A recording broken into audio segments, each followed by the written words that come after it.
Hi,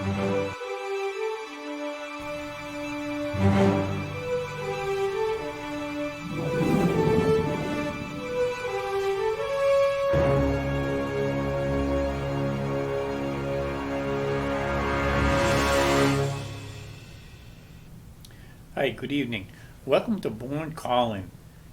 This show has a little history, and tonight we're going to talk about the Taylor's Point Association. I have Neil and who is their treasurer, and Maureen Dunn, who is their clerk here tonight, and they're going to tell us a little bit of the history on Taylor's Point. Taylor's Point has a long and interesting history, and next Tuesday night they're going to do another lecture with the Historic Society. It's an event fundraiser lecture. It costs like $5, and it's Take a Journey Around Cape Cod, and it's a tour of Cape Cod that these two have put together of unusual things, not the normal things, the unusual things that they've come across. And it'll be at 30 Keene Street at the Historic Society Historic Commission building. It's the Historic Center, and it'll be June 22nd, 2021 at 7 o'clock. So that's next Tuesday night at 7 o'clock. Tonight's June 16th. So it'll be next Tuesday night. And voluntary donation is $5, and there'll be refreshments, But they always put on a good show. They've done different tour lectures, and they're always interesting, and they're always well attended. And you may want to see a different perception of Cape Cod. So without any further ado, I want to introduce Neil and Maureen and welcome you to the show. And the way the show works, Thank you. is if people have questions, they call in and Diane writes it down and she brings it over. But we don't get a lot of questions unless it's something really controversial. So this shouldn't be too controversial. This is Taylor's Point, which is, one of the gems of the town of Bourne. Yeah. Yeah, Definitely. It's a great place. Yeah, so can you give us a little history? I can. I kind of think about it as a long, long time ago. There was this little spit of land with a little bit of marshy inlet that is probably the inlet to the marina at this point. I'm not sure, but a prominent family lived there. And they had homes, and they had a stock farm. They had a lot of interesting things. They had a golf course on Taylor's Point. It was probably just a little par 3, but certainly had beautiful views, I'm sure. And it was the Taylor family. They had a bunch of kids. 3 of their sons was very involved with the dad and his businesses. Charles Taylor was the sort of dad of the whole lot. He had a son, John, W.O. Taylor, William Taylor, and Charles Jr. And I think he had a couple of daughters. His sons worked with him in the Red Sox. They were one of them was part owners, and all of them sort of worked with the Red Sox as well as the Boston Globe, which was a Pulitzer Prize-winning newspaper in its day. Even the grandsons got involved with the newspaper. Charles was also prominent in just Massachusetts. He was in the Mass House of Representatives. I think he was known as General Taylor on the side. I think, was he involved in militia, mass militia? Yeah, he became a general. His position was a general in the Massachusetts militia, as opposed to the federal government. So he did the fighting around this part of the country, and rose to prominence with the newspaper. And newspapers back then were pretty important. Well, they were the news outlet. You didn't have TV like on TV or Radio. Yeah, or radio. or even radio. Yeah. So the newspaper was it. And newspapers, they published 3 or 4 or 5 editions a day, a couple in the morning and 2 or 3 in the evening. Yeah. So everything came by newspaper. They not only the newspaper, but the Red Sox was a big deal.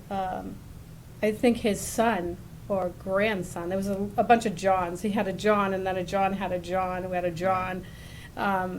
is actually in the Hall of Fame of the Boston Red Sox. Really? Yeah, he was inducted in, like, I think 2012. I'm not too sure on that fact, but Yeah. I know he was inducted in the Hall of Fame, which is pretty interesting. It's a pretty historic, prominent family. You know, I think about Charles, his house was at the end of Wright Lane, and in some of the old pictures that I've found, there's like a placard over the door that is actually called Wright House. And then it clicked, although it's this Wright Lane, you know? Yeah. His house was at the end of Wright Lane. He also has, you can notice it if you're in a boat and you come into the marina, or if you're driving over that bridge from Wareham, there's a little stone pier. It's actually the footings for a big pier that Charles Taylor had for fishing, and he docked his boat there. It's sad now, it's only probably three subsets out. Mhm. It used to be 7. It was like an enormous dock fishing pier. And it's that little wall there is a really historic piece of town. I don't know if people realize how long ago that wall was built, for that Yeah. purpose of his home. I kind of look at little things like, there's a little abutment for a bridge, and someone that's lived on Taylor's Point for a long time told me, I had mentioned it, was there a bridge in a different, like an entrance, was a little bridge entrance to Taylor's Point in a Oh, different yeah. spot? Right at the Rotary. And right at the Rotary, you can see it still, the The remnants abutments of the there. abutment there. Yeah. And there's just a real lot of history on Taylor's Point that I think people don't realize. I mean, you think about like Joseph Jefferson, quite a famous artist and actor. He lived steps away from them, right over in Buttermilk Bay. His family members had homes over there. These prominent people were taking the train from Buzzards Bay Station into Yeah. Boston, But a lot of people don't, I think, realize such history of Taylor's Point. It sort of is almost like just a little jet out of Main Street, a little small community. And I don't think they realize that it's not Mass Maritime campus. People remember it for that. You tell them where you live Yeah. and you like Taylor's Point, and then you say Mass Maritime, and they sort of click in.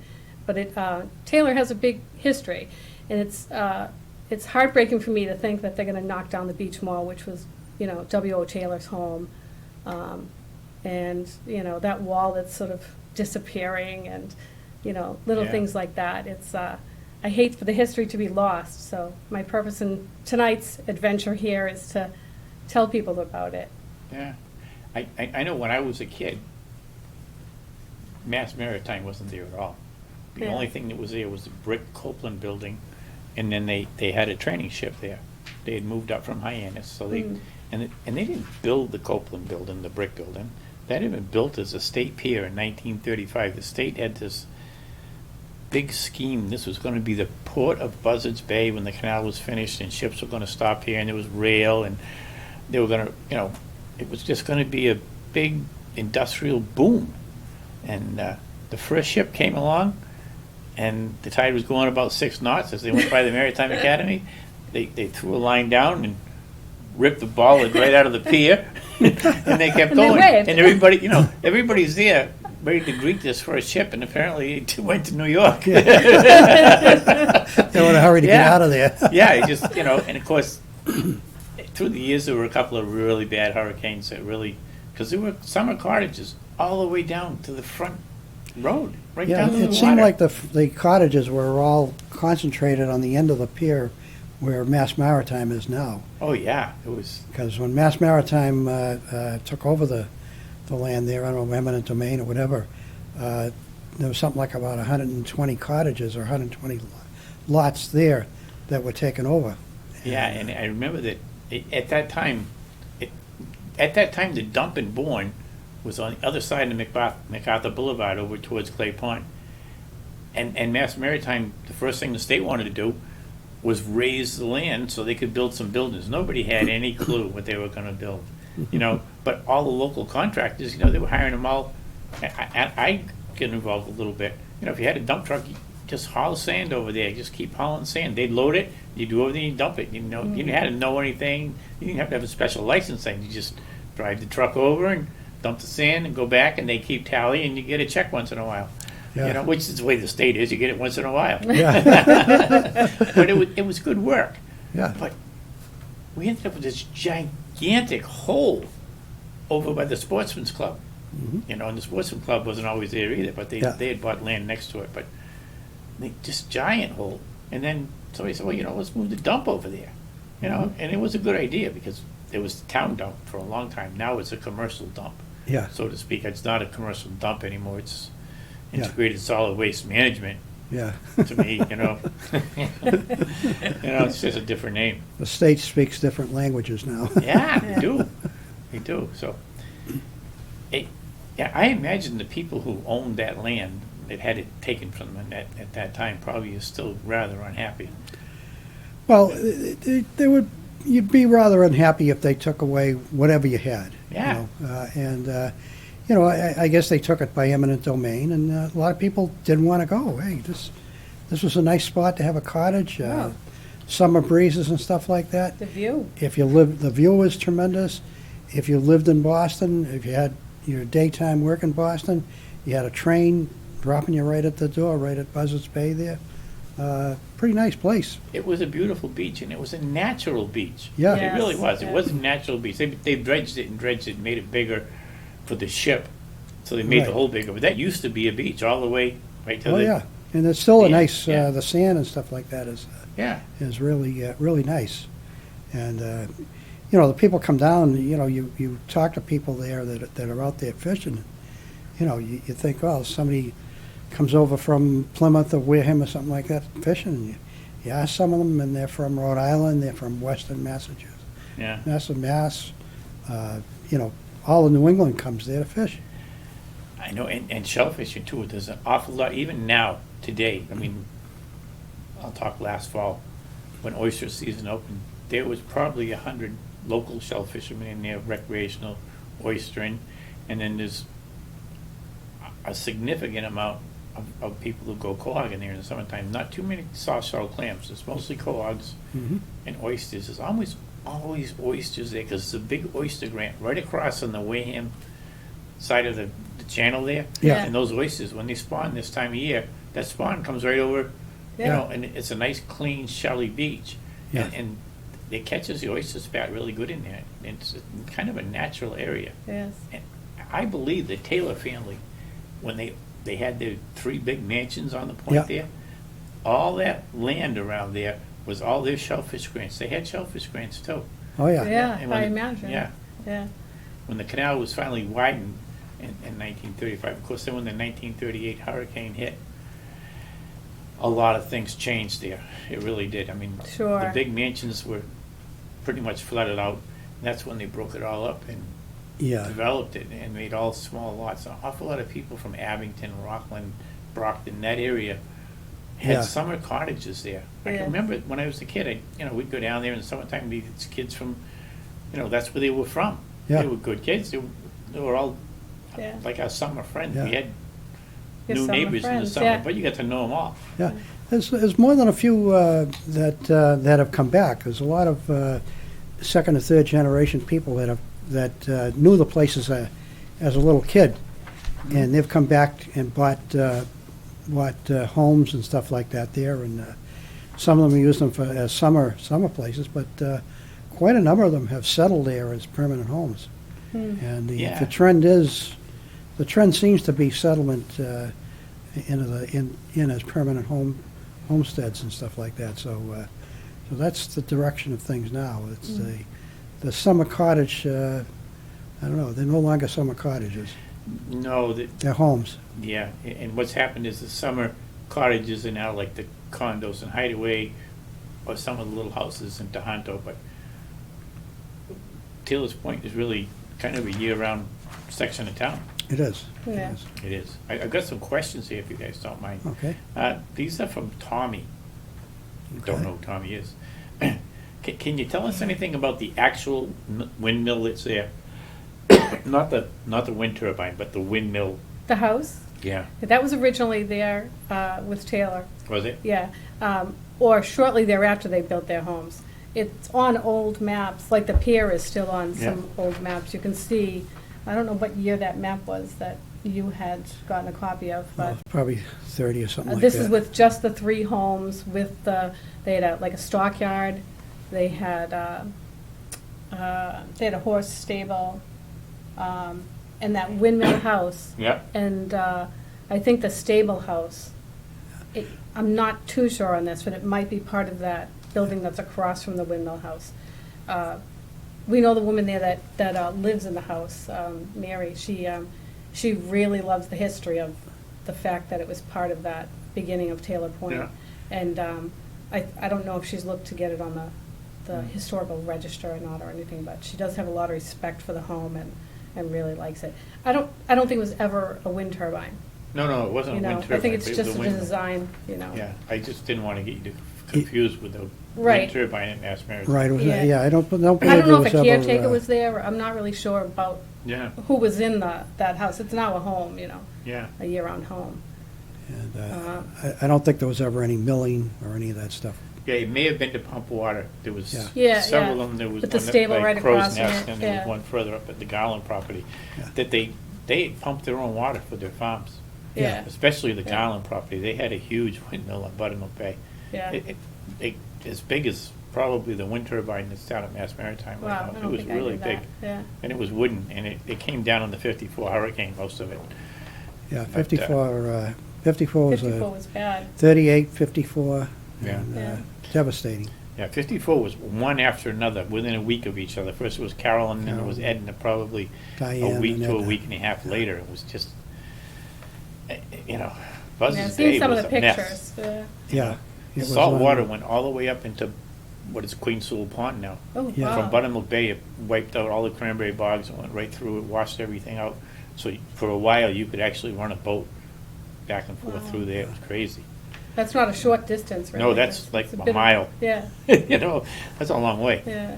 Yeah, it was big news on Boston TV. I was watching it as a kid And that, and had no clue where Buzzards Bay was. It was someplace and there was lots of water. yeah, it was plenty of water.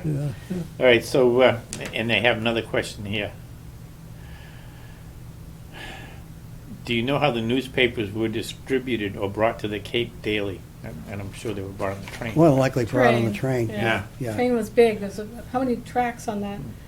I Oh, mean, it this- wasn't just the one track with the little train station. There's a Yeah. huge train yard there. On Main Street, there looked to be 4 or 5 tracks, like parking freight Sidings cars and and stuff. railroad cars and passenger cars there, like Buzzards Bay, the town center was really a railroad installation. Yeah. And there were tracks going all the way, they were going up the canal towards Bondale, and they were going across and down towards Woods Hole, and across and up towards Mid-Cape, Hyannis. And, It was a big hub. And the and, train yeah, station, I'm not Provincetown. sure, is the train station and the switching tower, is that in the same spot? It looks to be in the same spot when you look at old photos. The switching tower looks to be in the same spot, and it looks to be the same switching tower that was Yeah. there. Yeah, I think there's even a date on it someplace, and it's Yeah, they, it's quite old. yeah. the station looks like it's been replaced at some point in time. It's been changed. And it used to be, Did they turn it? no, what it was it was longer. Oh, It went okay. all the way across where Academy Drive is now. Yeah, Yes. The train station, that canopy went all the way Oh, out okay. there. Okay. And when they decided that they were going to build the marina, Mhm. we'd actually go to Taylor. There was no road, no Academy Drive to Taylor's Point at that time. right. That was all swamp, Right, and you'd go from the rotary over this bridge. The abutment's still there. that we were little talking abutment about, we were talking about. you know, you go over the bridge, and they had filled land, so the road just went right down, right across what's the middle of the marina now, Bro, yeah, and it went across, and that was, probably through our yard. yeah, that went out to Taylor's Point. Yeah. That was how you went. It was a Yeah. really steep hill.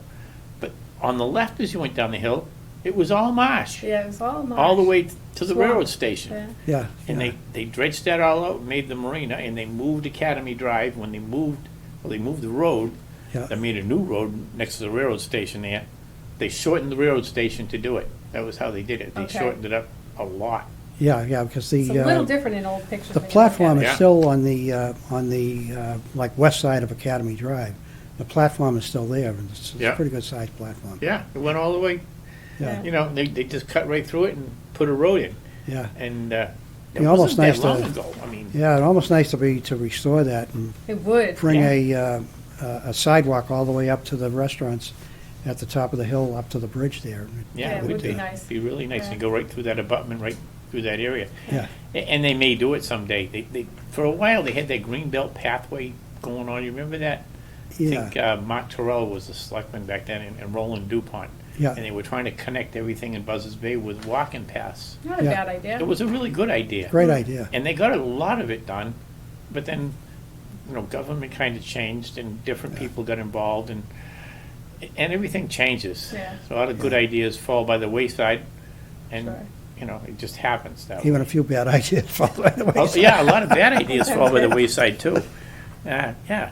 So that was why they took the bridge down. The bridge was cool. You'd have to go up and the bridge is still there more or less. Well, you can see, yeah, you Yeah, can the still say, sides look and at it everything. all the time. Like, oh, that's just, But then it just stops where the abutment is, and Yeah. you used to go over that, because we used to ride on the school bus on it every day. Yeah. That was part of our school bus route in Buzzards Bay, you'd go over that, yeah. and, Yeah, I think there's a weed-covered barrier at the top yeah, I think there there. is. They didn't, To keep you from driving right out the end, That could be another, it could pad your landing a little bit. yeah. And there's a little piece of land down in there that's all wooded, and I believe that's still town land, but it's down in there. In Yeah. that hole, you couldn't build a house there or anything. Mhm. And then even where the marina is, and the Christopolis has had a marina in there before the town put a marina in there. So the Christopolis family had a little gas dock and a little tiny marina, and the Yeah. town kind of either bought it or took it over. I don't know what happened. And Yeah. that's how they made the town marina. They were, Yeah, there's pictures, some of the old pictures have Yeah. the gas station there, the yeah. watery gas station. Yeah, in the 1960s, the town tried to do just like Sandwich did and have an entrance by the railroad bridge so that they could put the marina where the park is. Where the Yeah. park is right now, they wanted to open that up so you could bring a boat in, have a boardwalk right on Main Street, and they bought that old railroad yard, which was a railroad yard at the time, and the tank farm. They could have, it was all being abandoned at that time, Yes. Yeah. Yeah. Sad. The tank farm was still being used a little bit for the base, but the railroad yard, it was pretty much abandoned. It was huge. It was the size of the park. Well, Yeah, if you look yeah. at pictures of it, it Yeah. had to have been a big hub, that It was, area. it was, Yeah. it was. Yeah. I can remember in 1959, I was a kid, but somehow I was involved in something local. And this woman, Marge Costello, was kind of like Diane Flynn is now. She organized everything in town. She was involved, had her finger on every pie there was. And, she's going to be big welcoming committee for the express train from New York City Yeah, in 1959. And I can remember she made me stand on the tracks. And she kept saying, "Don't move, Sonny, the train will stop." And I mean, it was a big silver bullet train coming down, And I was standing there, and there's a couple other people there, and Marge kept poking me and saying, "Don't move, Sonny, the train will stop."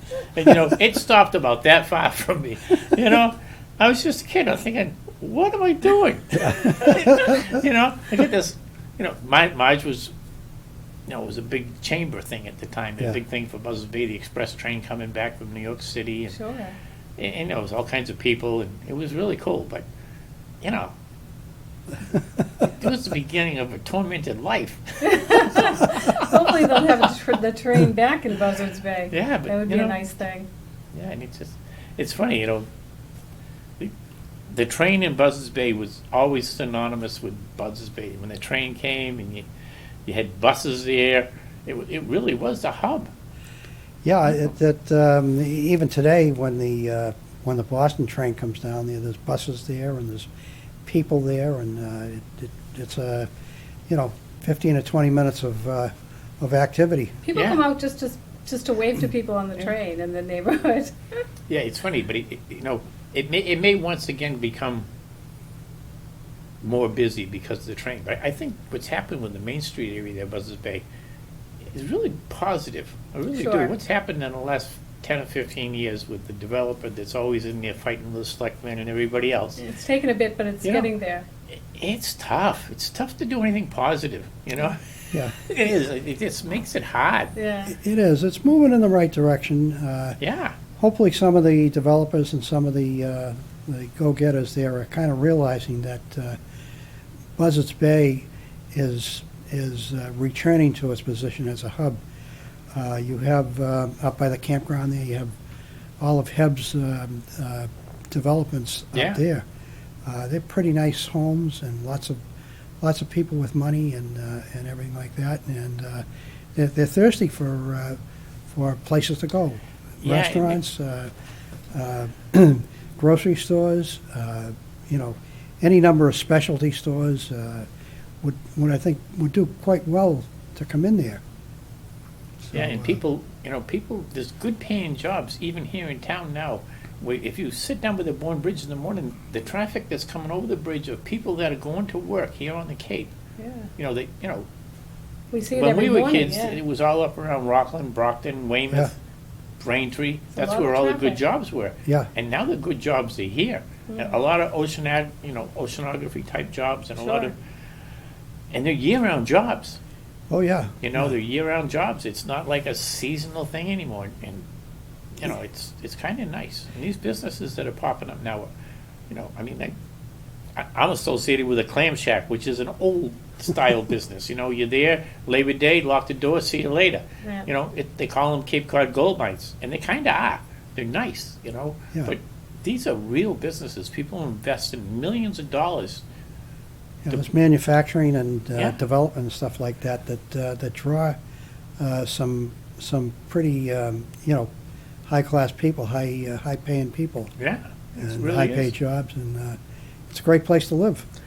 And, Yeah, and, it is. some of the stuff on the base, the base still has a lot of training facilities out there and things like that. And people in town don't know about it. And I know there's a lot of anger about the machine gun range and everything, but some places they call that the sound of freedom. I mean, they do. And I have a house in North Carolina, and we have a lot of jets around us all the time, and we scallop there, and we scallop within 1,000 feet of where these British Harriers come down, and they come down, and Yeah, they just they're land. unbelievably loud. You want to put, like a trash can on your head. It's so loud, but it's what happens. It's the things you have to have a free society, and I'm not picking any sides here. I know machine gun ranges really aggravates a lot of people, and it's probably would do better somewhere else. But sometimes you get these things, and you have to live with them. And we lived with them a long time before. But to live here in Bourne, this is a pretty cool place. Oh, I'd love to have. I love my little cottage by the sea. Yeah, and I hopefully it won't be taken over by Yeah, the big man there in Mass Maritime. yeah. Mass Maritime's not going to be able to grow too much more because there's limited water supply. It really is, and Yeah. they've had a hard time. In the state really hasn't granted us the right to sell more water yet. The sewer thing Well, that's is a whole huge. huge It's huge. issue, It's yeah. really going to Yeah. limit their growth. Yeah. And we have one more question. All right. Yeah, I got to Hopefully talk we about. can answer it. Yeah. I really want to tell everybody to next Tuesday night at the Historic Center at Keene Street at 7:00. Yep. You're going to do a presentation on Cape Cod and all your pictures and all the places you've traveled. Yeah, it should be kind of neat because it's not typical. Like we're visiting some of the trails and things like that are really heart of Cape Cod, Yeah. and it's places that you can visit in the summertime, or you can visit in the winter. We've been kind of snowbirding a little bit the last number of years, and we didn't do it this year. And instead, we went out in the basically Discovered Cape Cod. discovered Cape Cod. You go past these little parking lots, and you don't think twice about them. And a lot of these parking lots are associated with trails, Interesting places. and the trails We're are going to run associated. out of time, so I want to thank you guys for coming in. Sure. And again, next Tuesday night at the Historic Center, 7:00, there'll be refreshments, $5 donation. You don't have to give it. You can come just visit and eat the cookies. Hey, I can want to come? thank you guys Can I for coming. come? Yeah, you can come. Thank you. Okay. Thanks, guys. Look forward to seeing you. I guess we're off.